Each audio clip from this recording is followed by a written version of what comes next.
mereka udah sangat-sangat yakin nih Fanny-nya berbahaya. Betul, karena sejauh kita lihat dengan pick Terizla dari Yudu Red Giants, ini nggak bisa untuk memberhentikan pergerakan dari Steel Cable yang Fanny.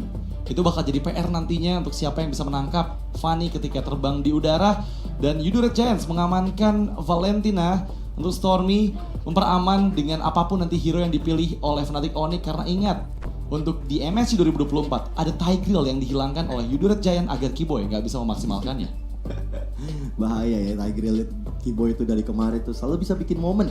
Iya. Walaupun sekarang belum dihilangin, sebenarnya itu kayak dari Yudu Red Giants tuh udah prepare dengan ngambil ke arah Valentina. Dia udah ngedeny pick supaya coba deh dipikir lagi Coach Yep dan juga Coach Adi yakin mau kasih Kiboy ke arah Tigreal. Menarik tuh ya, karena memang Tigreal moment dari Kiboy ini berkali-kali cukup monumental. Dan di hari kemarin, meskipun tidak ada Tigreal, Minotaurnya pun bisa memberikan efek kejut dengan Minion Fury-nya. So, Fnatic Onyx akan menjawab apa nih Harith dan juga Valentina? Karena nantinya akan cukup merepotkan nih untuk Moskov apabila tidak ada bantuan. Tapi ya, ada Arlott di sana yang terlihat sebagai pick ketiga dari Fnatic. Ini cukup menarik nih, karena nggak hanya Lutfi, Kiboy pun punya potensi untuk menggunakan Arlott-nya. Jelas. Dan bahkan kalau bisa dibilang, kalau untuk Fnatic Onyx dengan mereka udah punya dua speed pusher kayak Fanny ataupun kayak Moskov, mereka harus butuh badan yang dimana badannya nggak terlalu punya sisi power yang kuat. Ya Arlott, ya walaupun Final Slash bisa jadi sisi power, tapi nggak sekuat momentum yang diciptakan kalau dari Minion Fury Minotaur ataupun dari Implosion-nya Tigreal. Jadi menurut gue di sini pemilihan pada Arlott wise banget yang dilakukan. Tinggal ini juga kita bisa bilang Arlott ini masih terlalu fleksibel. Ya. Bisa ditaruh di mana-mana. Apalagi nanti last pick-nya akan tertuju kepada teman-teman Fnatic Onyx ketika melihat dua hero terakhir dari Yudu. Yap, dan masih dengan respect band-nya untuk Skies. Alpha band keempat dari Fnatic Onyx. Apakah akan ada lagi pilihan hero untuk Skies nih di band kelima dari Fnatic Onyx? Dan memang kita tahu sendiri dengan 3 pilihan hero yang masing-masing tim sudah amankan, ini masih membutuhkan roam yang belum terlihat sejauh ini. Dan ya, Nolan last banning. 4 pilihan hero yang bisa digunakan oleh Skies lagi-lagi menjadi respect ban oleh Fnatic Onyx ya. Ada Haya loh Dit.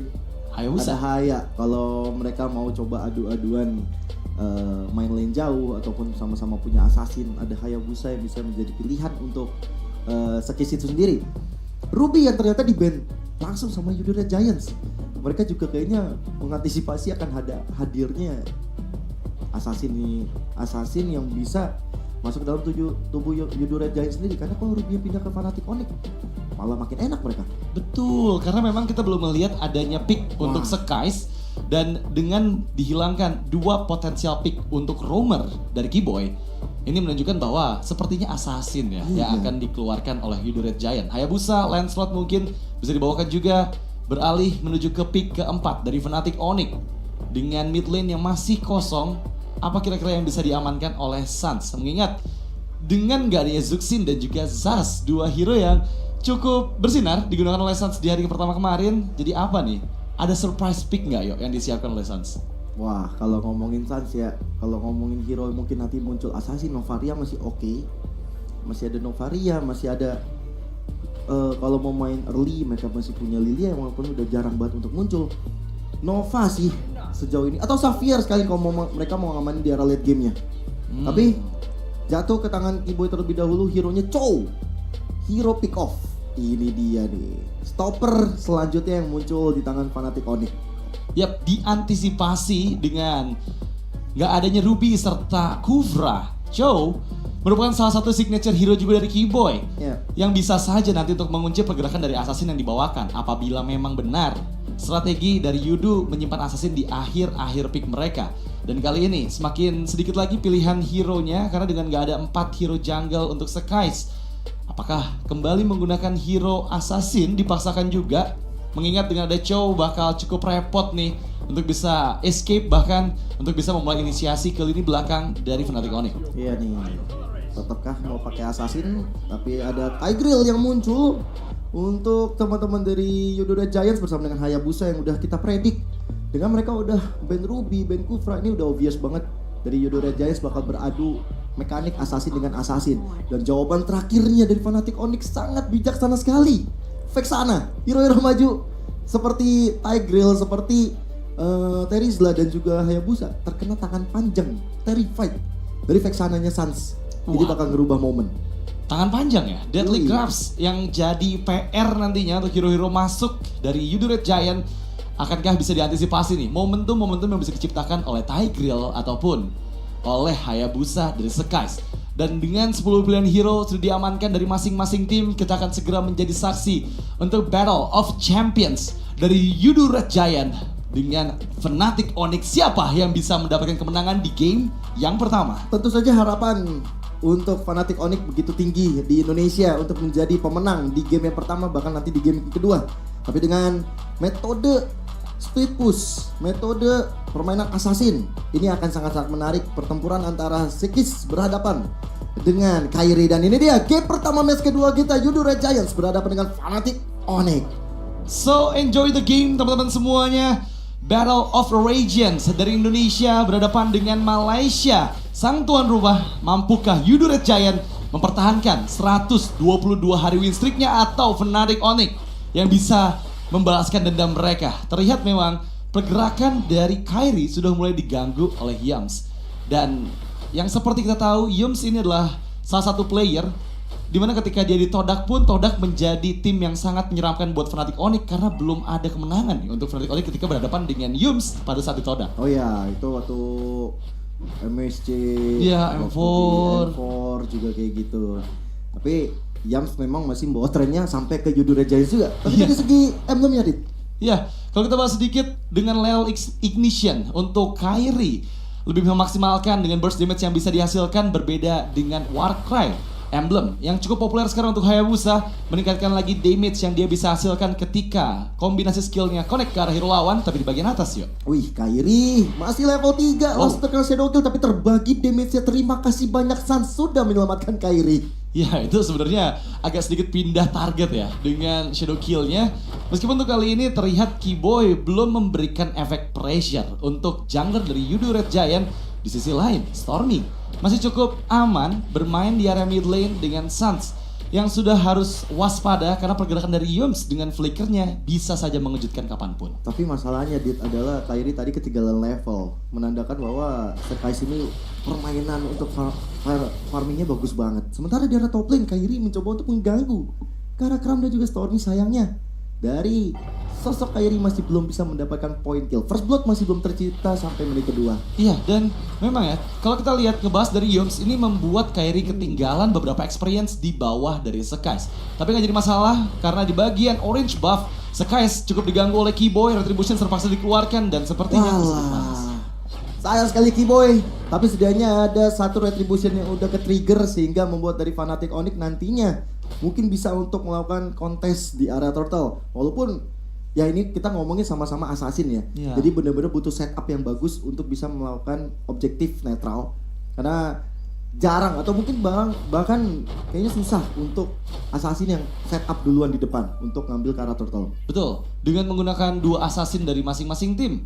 Turtle pertama ini belum disentuh sama sekali hingga menuju ke menit ketiga karena lagi-lagi pressure nih di bagian atas. Mulai coba untuk diganggu, The Way of Dragon udah mulai connect, tapi Fusion dan juga penalty zone. Kramnya dalam keadaan tidak baik-baik saja, mencoba untuk didorong ke arah belakang, tapi Kairi ya kali ini menjadi tumbal bersama dengan Lutfi. Hilang sudah dua player dari Fnatic Onyx. Wow, say thanks to Yums, lagi-lagi momentum implosions yang dia gunakan menyelamatkan nyawa dari Kram, bahkan bisa mempanis Kairi dan juga Lutfi. Tapi Turtle ya? Yes, Turtle-nya bakal cuma-cuma sih, Dit, kalau dia kayak gini ceritanya. Dan bahkan lihat bagaimana Sekisnya mencoba untuk memberikan pressure lebih atau malah guard coba untuk dilakukan yang di copy oleh Stormy, membuat dari Kairi begitu kesulitan untuk bisa melakukan farming untuk saat ini. Ini berbanding jauh antara Yudu Red Giant dan juga Fnatic Onyx dengan 4 poin kill yang mereka kantongi bahkan di bawah menit keempat, serta objektif Turtle membuat adanya gap sekitar 1.400 gold di atas dari Fnatic Onyx. Benar-benar cukup sulit harusnya untuk Fnatic Onyx bisa nih mengejar early game mereka.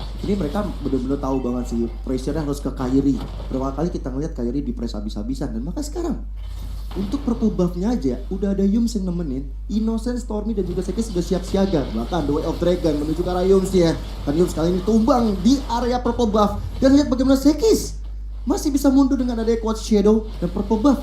Harusnya masih bisa didapatin sama Kairi. Iya, dan itu benar-benar pressure yang begitu besar ke arah Kairi. sangat-sangat merepotkan meskipun harus mengorbankan nyawa dari Yums. Setidaknya Fnatic Onyx ini ada chance di menit keempat untuk bebas farm di area jungler atas. Dengan Skypiercer item pertama dari Skies mempermudah dia untuk mengumpulkan stack demi stacknya di early game. Karena kondisi saat ini Skies masih 100% kill participation. Iya, 2 assist, 2 kill pula. Dan memang untuk sekarang Fnatic Onyx kayaknya udah mulai dipres habis-habisan. Lihat bagaimana penalty zone udah mulai connect ke arah Lutfi. Yumse udah siap dengan implosion, tapi Sekes hadir pula untuk memberikan sokongan damage tambahan. Final Slice tidak memberikan arti yang maksimal. Bahkan dengan ada Shadow Kill, Sekes berhasil mendapatkan ke arah Lutfi, tapi shutdown. Kairi berhasil menunjukkan giginya kepada Sekes. Itu yang kita nanti-nantikan karena memang Kairi mendapatkan sweet spot di dalam area Dragon, semaksimal. kali ini Stormy langsung merasakan satu tendangan kuat dari Keyboy bersama dengan bala bantuan dilakukan oleh cewek pula, sehingga keunggulan mulai menyusut ke arah Fnatic Onyx. Iya, dan lihat di bagian mid Yums diganggu untuk recall ya dengan Eternal Guard. Karena lagi-lagi Fnatic Onyx sekarang sudah mulai mengejar ketertinggalannya di turtle kedua. Sepertinya akan ada setup yang dilakukan karena kebetulan Skies juga sekarang rotasi ke bottom lane. Ya, ini mereka mau turtle sih harusnya. Dari Lutfi yang udah turun gunung, bahkan dari Kram juga udah siap siaga juga. Dia punya flicker, dia punya penalty zone, dan The Way of Dragon kali ini bakal dilancarkan bersama dengan ada satu Spear of Destruction. Stormy-nya dalam ancaman. Lutfi masih coba untuk menolong rekan-rekan yang lain, tapi lihat bagaimana Kairi. Bahkan Kairi pun tidak terlalu bisa untuk mendapatkan karakter walaupun ada shadow kill yang dilakukan. Lihat bagaimana sosok dari Sekis masih full HP-nya. Itu Sans, momentum yang tepat sekali penggunaan Cyclone Eye-nya bisa untuk menghindari shadow kill yang dikeluarkan oleh Skies. Sehingga targetnya berganti ke arah Skill Lizard di bagian bawah dan sekarang reset lagi turtle-nya belum ada yang coba untuk membuka visions dari Fnatic Onyx. Iya loh. Untuk sekarang kayak turtle emang lumayan rumit ya untuk dilakukan oleh kedua tim. Karena itu tadi pembahasan kita adalah bagaimana kedua assassin yang begitu sulit untuk open. Harus ada satu roamer dan juga EXP lane yang ngebantu. Iya, dan dari segi item build-nya dengan Thunderbelt sebagai item pertama dari Lutfi, ini benar-benar bakal membantu untuk di mid to the late game-nya dengan banyaknya stack yang bisa dikumpulkan akan memperkuat keberadaan dari Arlott dari Lutfi. Ingat, Arlott bukan tipikal hero yang bisa disengage dengan mudah, tapi di bagian atas hampir saja ada solo pick off dari Skies ke arah Kairi. Gila, itu kayaknya udah ada shadow kill keluar. Skies juga 1v1 situasi sama Kairi. Perbedaan levelnya makin signifikan. 11 berbanding 9 loh. Ini Kairi benar-benar sulit untuk farming. Tapi cewek harus hati-hati. Cewek kali ini mencoba untuk kabur. Tapi final slash yang tepat sekali dari Lutfi membuat dari Sekis akhirnya tumbang dan turtle terbuka untuk Fnatic Onyx. Iya, itu sebenarnya tadi bukan hanya final slash, tapi Spear of Mister-nya connect ke tembok membuat nggak bisa menggunakan Quad Shadow untuk mundur ya. Iya, itu bagus banget sih combo yang dilakukan. Lihat bagaimana sekarang Lutfi dengan vengeance-nya. Keyboy mengusir mundur Stormy dengan The Way of Dragon-nya. Keyboy benar-benar ngasih badan terus-terusan demi Fnatic Onyx bisa mendapatkan dari turtle, tapi lihat bagaimana Keyboy masih survive. Keyboy yang masih selamat dari pertempuran barusan. Bahkan Lutfi kali ini mencoba untuk mundur setelah ada execution strike yang dilakukan oleh Kram. Buat dari Lutfi akhirnya bersiaga dulu. Wah, itu untung banget ya, karena dengan Keyboy yang mampu menghandle 4 player dari Yudo Red Giants membuat turtle kedua menjadi free untuk Fnatic Onyx. Bahkan ada turret objektif yang dihancurkan di bottom lane oleh Kairi. Skies memang tadi unggul 2 level di atas dari Kairi, tapi kali ini Kairi sudah mulai catch up nih yo. Hanya berbeda 1 level saja memudahkan Fnatic Onyx untuk bisa kontes di Objective Lord 1,5 menit yang akan datang. Ya, ini ada berita bagus ya berarti untuk Fnatic Onyx. Mereka mulai lepas dari keterpurukan juga. Bahkan dari goldnya udah mulai swing lagi ke Fnatic Onyx. Cuma mau nggak mau, tugasnya Kairi adalah sekarang mainin lane jauh aja. Dia main lane jauh, dia habis itu pulang, nunggu lagi untuk purple buff-nya respawn. Dan ketika nantinya, ini yang menurut gua dari Yudo Legends harus coba untuk respon hal tersebut. Kayak tadi 1v1 situation antara Sekes sama Kairi. Iya. Itu mungkin harus dilakukan sama Yudo Red Giants. Sebenarnya dari segi hero bakal cukup merepotkan ke arah Kairi ya, karena ingat Fanny nggak punya immune dari shadow kill-nya Hayabusa. Dan itu bakal jadi PR juga untuk Kairi apabila dia yang ditugaskan untuk menjaga laning jauh dari Fnatic Onyx.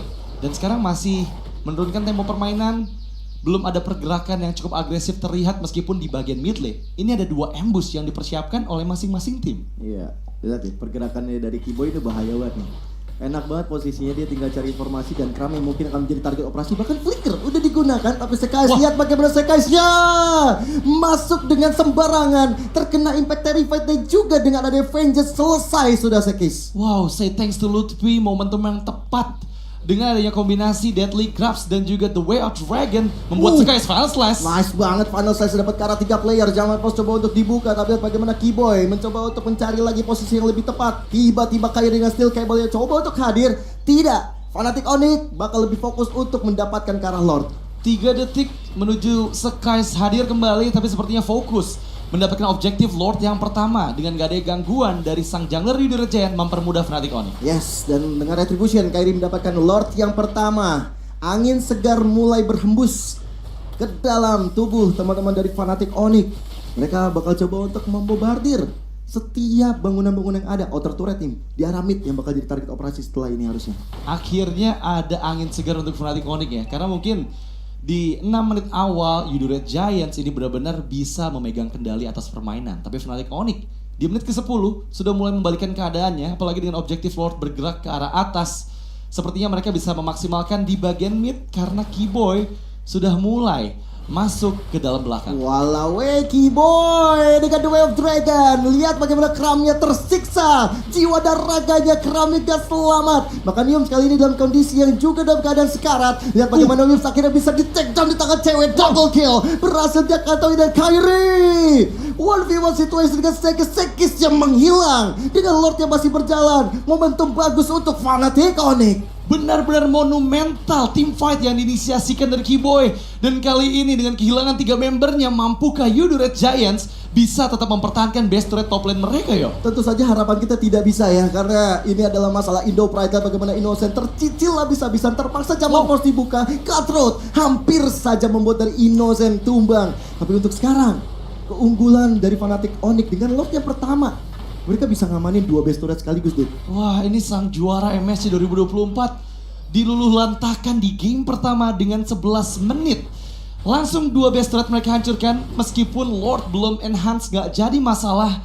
Mereka benar-benar bisa menguasai area permainan dari Yudhira Giant. Dan sekarang leading 7.500 gold mempermudah Fnatic Onyx untuk memegang kendali yo. Ya, dan gak cuman masalah Yudhira Giants pemegang juara MSC. Tapi lihat bagaimana Keyboy-nya yang memberikan aksi individu dengan flicker The Way of Dragon lagi dan lagi. Yums menjadi korban. Kram menyisakan Sekis sendirian. Satu momen 4 orang melayang. Lihat bagaimana Sekis mencoba untuk membalaskan dendam dengan ada Shadow Kill yang dikeluarkan. Tapi Quad Shadow sudah dijaga dengan baik. Sekisnya mau kabur. Sekis mau kemana? Menuju ke arah Wipeout. Karena lihat bagaimana Kairi langsung bisa menghilangkan nyawa dari Sekis. Wipeout terbuka celah Fnatic Onyx untuk memenangkan game yang pertama. Wow, kemenangan yang sangat-sangat cepat 12 menit yang Fnatic Onyx butuhkan untuk menghancurkan Yudhira Giants di game yang pertama. Dan itu yang kita harapkan. Yes. Wow, itu suatu kebanggaan tersendiri, suatu keindahan yang kita lihat bagaimana Symphony of Skill yang dilakukan